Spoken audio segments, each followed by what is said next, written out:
Þróun í rafmagnsbílum hefur verið mjög hröð undanfarin ár og nú er staðan þannig að mikill meirihluti bíla sem selst eru drifnir áfram með rafmagni. Suðurnesja Magasíni var boðið að prófa magnaðan 100% rafmagnsbíl, Audi e-tron GT, alvöru sportbíl.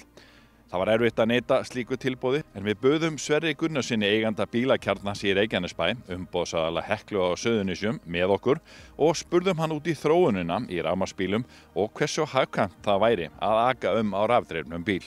Þetta nú kannski ekki típiskur bíl sem þú ert að selja, sem við erum í núna.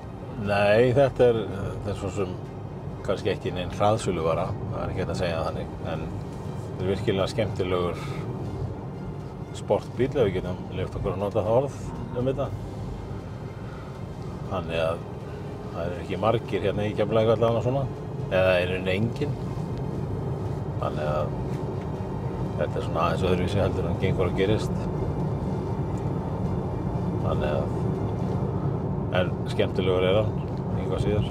En síðan að við byrjuðum hérna og síðustu árin og síðustu mánuði þá hefur náttúrulega orðið holskefla í rafmagnsbílum eða pöntunum á rafmagnsbíla og hérna það er megnið af því sem við seljum í dag eru 100% rafmagnsbílar. Þróun náttúrulega er mjög hröð og mikil í þessu og við erum komin með talsvert magna bílum sem eru komin yfir 500 km í dregni. Auðvitað uppgefinu í dregni en raundregnin er náttúrulega alltaf eitthvað örlítið minni. Fer eftir aðstæðum sem við búum bara við hérna. En þegar þú ert komið bíla, rafmagnsbíla, 100% rafmagnsbíla sem er að draga yfir 500 km, þá ertu náttúrulega komið mjög eigulegan og góða gripi sem er ekki að há okkur neitt í þessum daglegu notkunum.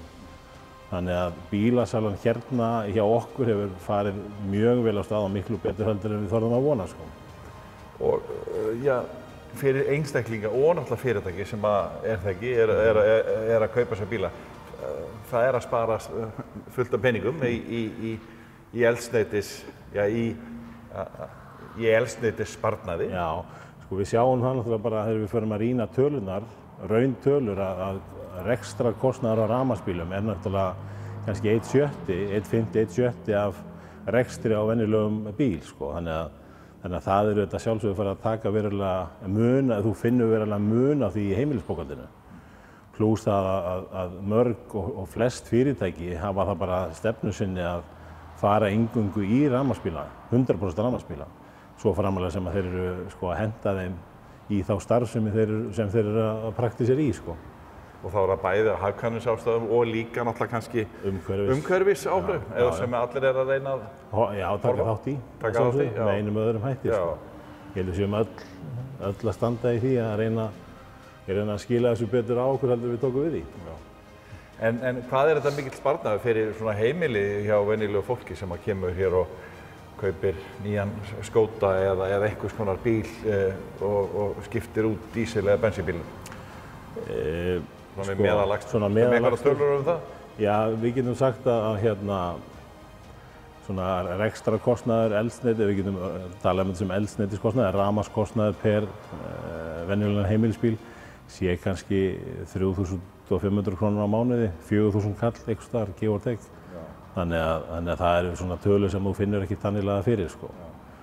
Þannig að það er mikill sparnaður? Það er mikill sparnaður, já, og tala ekki að fólk getur verið að hlaða heima við. Það er auðvitað dýrara alltaf að hlaða út á þessum stöðum, hraðhleðslustöðum, en auðvitað er það bara partur af pakkanum.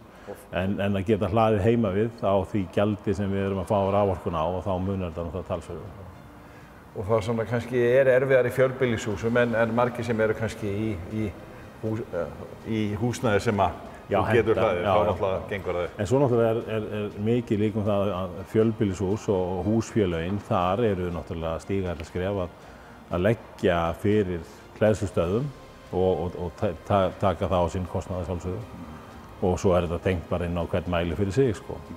Þannig að það er líka vakning þar hjá húsfélögunum og tölum ekki bara eins og við horfum hérna á okkar svæði, þessar blokkir sem er að rísa hérna, það er náttúrulega verið að gera ráð fyrir þessu og þeir sem voru komnar áður eins og í pósthússtrætinu, það er bara búið að leggja þetta og fólk er bara búið að taka skrefið. Er nógu mikið af hleðslustöðvum á Suðurnesjum? Alls ekki, en það er vonandi stendur til bóta.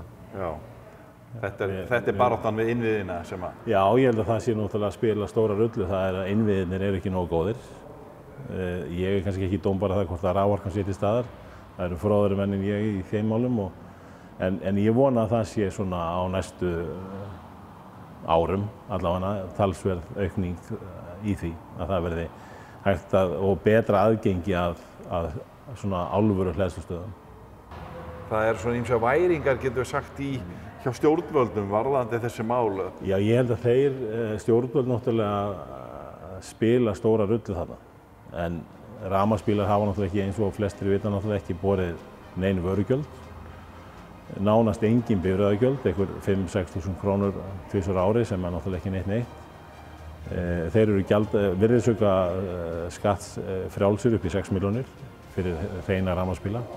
Þannig að þú borgar vask af þeirri upphæð sem er umfram 6 milljónar. Þannig að það er ekki eins og að sé mikið að koma í ríkiskassan þegar að vera að flytja þetta inn, því miður. En auðvitað þarf að ná eitthvað í tekjur vegna þess að þessir bílar slíta gatnakerfinu alveg eins og allir hinnir. En það er bara spurningin hvernig þetta er útfært. En hvað, maður spyr þá, kemur enginn hérna inn á bílasölu núna og spyr dísilbíl eða bara bensínbíl?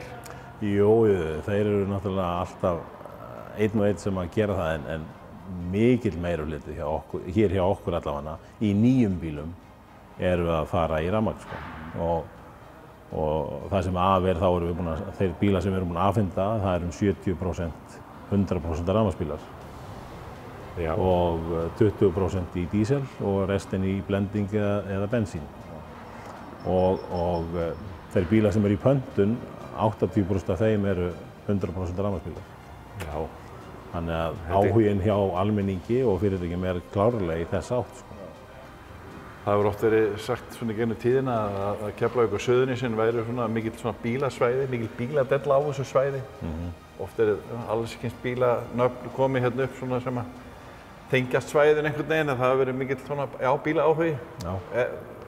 Finnur þú það? Já, það er mikill áhugi á svæðinu þó svona sé náttúrulega aðeins breytilegur en frá því að ég kem hérna 1989 þá hefur alltaf verið talað bílabæinn Keflavík.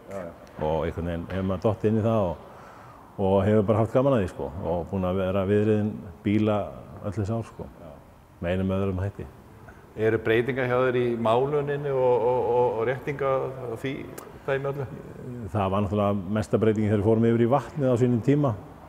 Við störtum þessu fyrirtæki, ég og Magnús á sínum tíma 1999 og Magnús Ingi Jónsson og á þeim tíma hefur náttúrulega orðið mikil breyting. Þangað til eins og staðan er í dag og þetta er svo sem alltaf að þróast.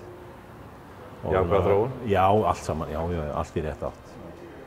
Allt saman í rétt átt og breytingar bara í viðgerðarferli líka varðandi málma og plast og annað sem í bílum er í dag, það er bara gjörbreytt á þessum árum. En virkilega skemmtilegt bara að fá að taka þátt í þessu. Og viðtökurnar hérna á svæðinu gagnvart bílasölunni og okkur hérna eru bara, ég get ekki verið annað en þakklátur. Það er staðan. Skemmtilegi dagar? Já, bara mjög finnir. Þetta var svona gæfuspor að taka þessa viðbót, þó sem ég vissi ekkert hvað ég var að fara út í.